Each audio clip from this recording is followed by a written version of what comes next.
What's up, you guys? Cody Mausolf here, based out of Richmond, Virginia in the United States. Currently playing with artist Artusia, and I am the Licker. I've been playing drums a little over 25 years now.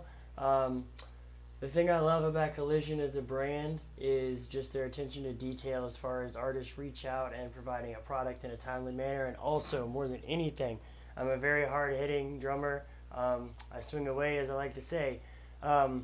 They provide a product that holds up to what I put stuff through. I'll do a close-up shot, but these sticks are already getting chewed up.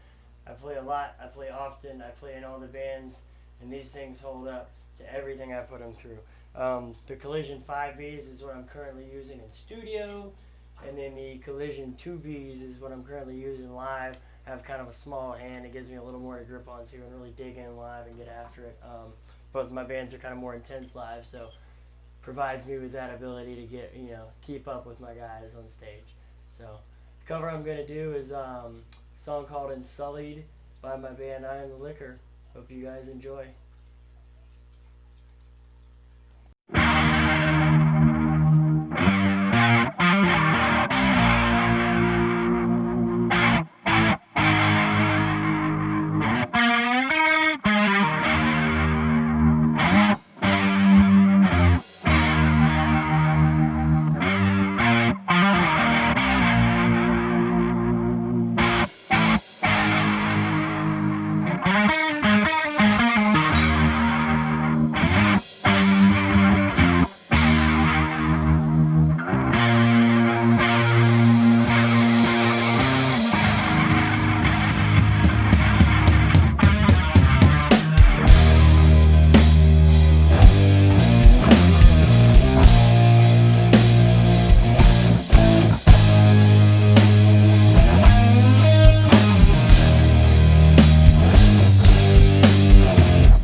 Way